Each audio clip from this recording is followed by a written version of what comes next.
प्रिय साथियों, आज हम आपको एक कहानी का श्रवण करा रहे हैं। चलिए कहानी को प्रारंभ करते हैं। बहुत समय पहले की बात है। पाटलिपुत्र राज्य में राजा विक्रमसेन का शासन था। वे न्यायप्रिय और दानवीर राजा माने जाते थे, लेकिन साथ ही वे हठी और जिद्दी स्वभाव के भी थे। इसी राज्य में एक ब्राह्मण रहते थे। नाम था श्रीधर। श्रीधर न केवल विद्वान थे, बल्कि अपनी हठधर्मिता के लिए भी प्रसिद्ध थे। एक बार जो बात उन्होंने कह दी उसे पत्थर की लकीर समझा जाता था। एक दिन श्रीधर राजा के दरबार में पहुंचे और बोले, महाराज, मुझे राजभोजन चाहिए। राजा को लगा कि ब्राह्मण कोई विशेष आशीर्वाद देंगे, इसलिए उन्होंने तुरंत रसोइयों को आदेश दिया कि श्रीधर को महल में भोज कराया जाए। परंतु श्रीधर ने सिर हिलाते हुए कहा, नहीं महाराज, मैं राजमहल में भोजन नहीं करूंगा। मुझे राजभोजन अपने घर में चाहिए। राजा चौंक गए। उन्होंने कहा, यह तो असंभव है। राजभोजन राजमहल में ही मिलता है। श्रीधर मुस्कुराए और बोले, अगर आप सच्चे दानी हैं तो यह संभव करना ही पड़ेगा। राजा विक्रमसेन हठी थे। उन्होंने चुनौती स्वीकार की और अपने खास मंत्रियों से कहा कि ब्राह्मण के घर पर राजभोजन भेजा जाए। लेकिन यह इतना आसान नहीं था। राजमहल में भोज कई प्रकार के विशेष व्यंजनों, दुर्लभ मसालों और नायाब पकवानों से बनता था।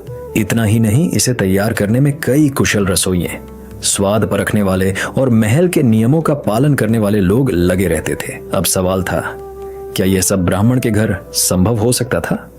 राजा विक्रमसेन अपने दरबारियों के साथ गहरे विचार में पड़ गए। ब्राह्मण श्रीधर की मांग पूरी करना कोई आसान काम नहीं था।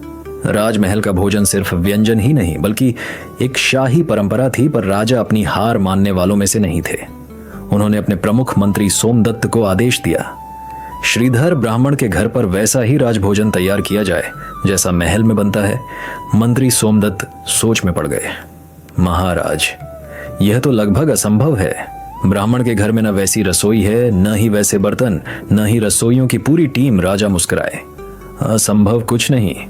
अगर ब्राह्मण की हट है तो हमारी भी जिद है। राजमहल के रसोइये और सेवक ब्राह्मण श्रीधर के घर पहुंचे। उनके साथ सोने चांदी के बर्तन, महंगे मसाले और राजमहल के विशेष रसोइये भी थे। लेकिन जैसे ही उन्होंने रसोई सजानी शुरू की, श्रीधर ब्राह्मण ने हाथ उठाकर रोक दिया। ठहरो, मैंने कहा था कि राजभोजन मेरे घर में चाहिए, लेकिन इसका मतलब यह नहीं कि राजमहल की चीजें यहां लाई जाएं। राजा विक्रमसेन भौचक्के रह गए। तो फिर भला हम यह कैसे कर सकते हैं? श्रीधर ने मुस्कुराकर कहा, बस वही भोजन बनाओ जो महल में बनता है। लेकिन मेरी छोटी सी मिट्टी की रसोई में, मेरे ही लकड़ी के चूल्हे पर और मेरे ही पुराने बर्तनों में दरबार में ठहाके गूंज उठे। यह तो राजा के लिए एक नई परीक्षा थी। राजा विक्रमसेन को पहली बार किसी ब्राह्मण की हट के आगे सोच में पड़ना पड़ा। लेकिन फिर उन्होंने भी एक चाल चली। उन्होंने श्रीधर से कहा, ठीक है, तुम्हारी शर्तें मंजूर, लेकिन मेरी भी एक शर्त है। तुम्हें पूरे भोजन के दौरान चुप रहना होगा। ब्राह्मण श्रीधर ने हंसकर हामी भर दी। उन्हें लगा कि यह शर्त तो बहुत आसान है, लेकिन जैसे ही भोजन परोसा गया, राजा ने एक और खेल खेला। उन्होंने खास रसोइयों से कहा कि भोजन में मिर्च और मसाले जरूरत से ज्यादा डालें। जैसे ही श्रीधर ने पहला कौर मुंह में डाला, उनका चेहरा लाल पड़ गया। मुंह से आग निकलने लगी। लेकिन शर्त के अनुसार वह कुछ बोल नहीं सकते थे। राजमहल के विशेष व्यंजनों में जबरदस्त मिर्च और मसाले डलवाकर राजा विक्रमसेन ने बड़ी चालाकी से ब्राह्मण श्रीधर की परीक्षा लेनी शुरू कर दी। श्रीधर ने पहला कौर मुंह में डाला ही था कि उनके चेहरे का रंग बदलने लगा। आंखें पानी से भर गईं, माथे पर पसीना आ गया और कान लाल हो गए। लेकिन हठी ब्राह्मण की जुबान से एक भी शब्द नहीं निकला। दरबार में बैठे लोग मन ही मन हंसी रोकने की कोशिश कर रहे थे। राजा भी मजे से मुस्कुरा रहे थे। अब देखता हूं कितनी देर तक चुप रह सकते हो। श्रीधर को जबरदस्त जलन हो रही थी, लेकिन बोलना मना था। अब उन्होंने अनोखे तरीके अपनाने शुरू किए।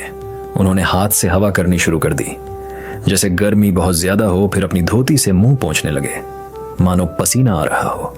अचानक उन्होंने रसोइये की तरफ इशारा किया और फिर गले पर हाथ रख लिया, जैसे कह रहे हो, पानी पानी। राजा को मजा आने लगा। उन्होंने नौकरों को पहले ही आदेश दिया था कि श्रीधर को पानी न दिया जाए। अब ब्राह्मण की हालत खराब हो गई थी। उन्होंने चुपचाप अपनी झोली से एक सूखी रोटी निकाली और उसे खाने लगे ताकि मसाले का असर कुछ कम हो। राजा ने ठहाका लगाया, क्या हुआ ब्राह्मण देव? क्या भोजन में कोई कमी रह गई? श्रीधर ने कोई जवाब नहीं दिया, लेकिन उन्होंने एक और अजीब हरकत कर दी। उन्होंने अपनी छोटी खोली और पंखे की तरह हिलाने लगे।